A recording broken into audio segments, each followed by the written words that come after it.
오늘의 10분 말씀. 누가복음 22장 24절부터 38절까지 말씀입니다. 앞서 예수님은 제자들 중 한 사람이 자신을 팔 것이라고 말씀하셨습니다. 그러자 제자들은 그게 누굴까 하며 서로가 아니라는 듯 말했습니다. 그런데 오늘 본문에선 그런 상황 속에서 제자들이 자연스럽게 누가 더 높은지를 따지기 시작합니다. 아마 유월절 식사를 하면서 자리 배치를 두고 서로 더 높은 자리에 앉으려 했던 것 같습니다. 예수님은 얼마 전까지 성전에서 종교 지도자들과 대립하셨습니다.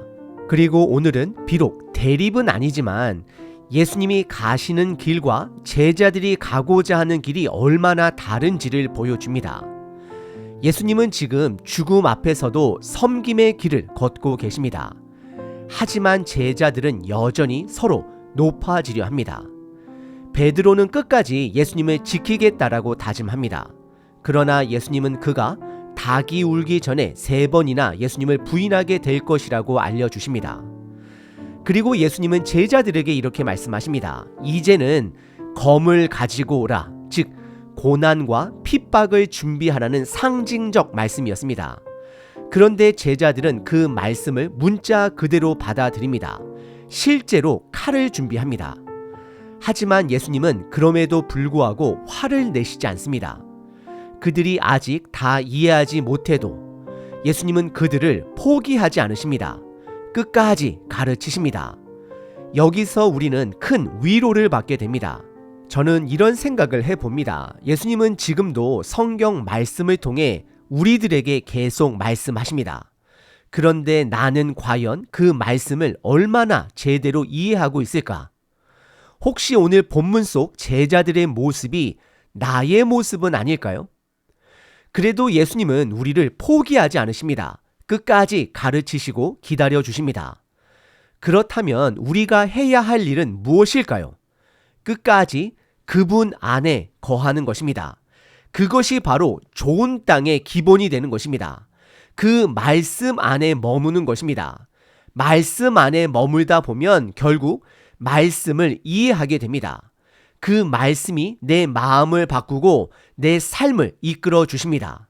오늘 본문을 통해 하나님 나라를 아직 온전히 깨닫지 못한 제자들의 모습, 그리고 그런 제자들을 끝까지 가르치시는 예수님의 사랑과 인내를 꼭 기억하시길 바랍니다. 오늘 본문은 두 부분으로 나눠서 볼 수 있습니다. 첫째는 드러난 제자들의 한계 속에서도 예수님이 그들을 신뢰하신다라는 것입니다. 둘째는 예수님이 불법자의 무리에 들게 되셨다라는 점입니다. 먼저 24절부터 34절까지는 제자들의 한계가 드러나는 장면입니다. 24절에 보니 제자들 사이에 또 다툼이 일어났습니다. 누가 더 큰 사람인지 따지는 다툼입니다.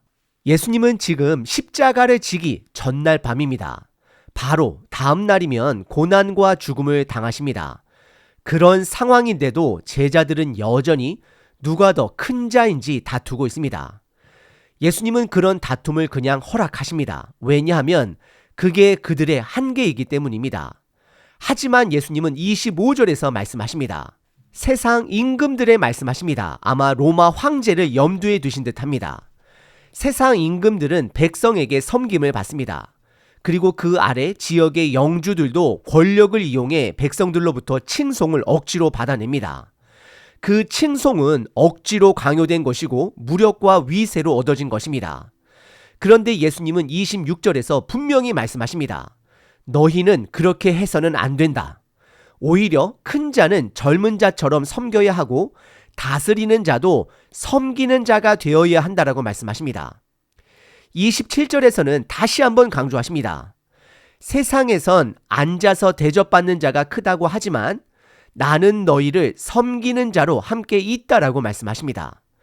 예수님은 지금 당신이 가고자 하는 방향을 제자들에게 확실하게 보여주고 계신 것입니다. 바로 섬기는 길입니다. 그리고 28절에서는 제자들을 향한 격려도 빠뜨리지 않으십니다. 너희는 나의 모든 시험 중 항상 나와 함께한 자들이다. 여기서 너희는 제자들 전체를 가리킵니다. 예수님은 고난을 함께 견딘 제자들을 인정하시고 앞으로 다가올 십자가 고난 중에서도 계속해서 주님 안에 머물러야 함을 암시하십니다. 29절에서는 더 놀라운 선언이 나옵니다. 예수님은 하나님 아버지로부터 받은 나라를 제자들에게도 맡기시겠다라고 하십니다.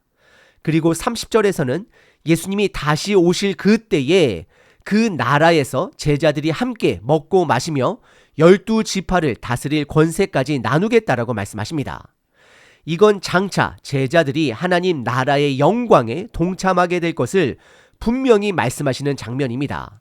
그런데 31절에 이르러 예수님은 시몬 곧 베드로를 2번 부르십니다. 시몬아 시몬아. 이건 베드로 개인만이 아니라 제자들 전체를 향한 말씀이기도 합니다. 왜냐하면 베드로는 제자의 대표이기 때문입니다. 예수님은 그에게 말씀하십니다. 사탄이 밀 까부르듯 너희를 흔들려고 한다. 그러나 32절에서 예수님은 그들을 위해 기도하셨다라고 하십니다. 그래서 믿음이 떨어지지 않게 될 것이라고 확신해 주십니다. 그러면서 베드로에게 당부하십니다. 너가 돌이킨 후에는 형제들을 굳게 하라 명령하십니다. 실제로 베드로는 사도행전에서 성령 강림 이후에 제자들을 이끌며 담대히 말씀을 전하게 됩니다. 큰 형의 역할을 하게 됩니다.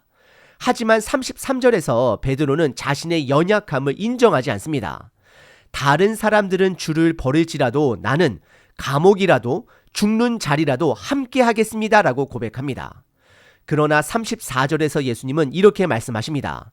오늘 닭이 울기 전에 내가 3번 나를 모른다 할 것이다. 이렇듯 제자들은 여전히 부족합니다. 그런데도 예수님은 끝까지 그들을 가르치십니다. 그리고 성령님을 통해 변화될 그들의 미래를 신뢰하십니다. 2번째 본문은 불법자의 동류입니다. 예수님은 본인이 불법자 취급, 즉 죄인 취급을 받고 결국 십자가에 달리게 될 것을 말씀하십니다. 35절부터 38절입니다. 35절에서 예수님은 이렇게 물으십니다.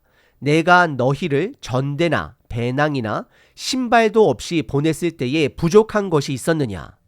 이건 예수님께서 갈릴리에서 예루살렘으로 올라오시는 여정 중 제자들을 둘씩 짝지어 보내셨을 때를 말씀하신 것입니다. 그때 아무것도 없이 보내셨는데 제자들은 이렇게 대답합니다. 부족한 것이 없었나이다. 왜냐하면 그때는 예수님이 그들과 함께 있었기 때문입니다. 그리고 예수님은 그 고백을 들으신 뒤에 36절에서 말씀을 이어가십니다. 이제는 전대 있는 자는 가질 것이요 배낭도 그리하고 검없는 자는 겉옷을 팔아 살지어다. 예수님의 이 말씀은 단순한 생존 도구를 준비하라는 말씀이 아닙니다. 이제 예수님의 고난과 붙잡히심 그리고 십자가 죽음이 현실로 다가왔다라는 사실을 알려주는 장면입니다. 예수님이 말씀하신 검은 상징적인 표현입니다. 예수님이 진짜 무장을 하라는 뜻으로 하신 말씀이 아닙니다.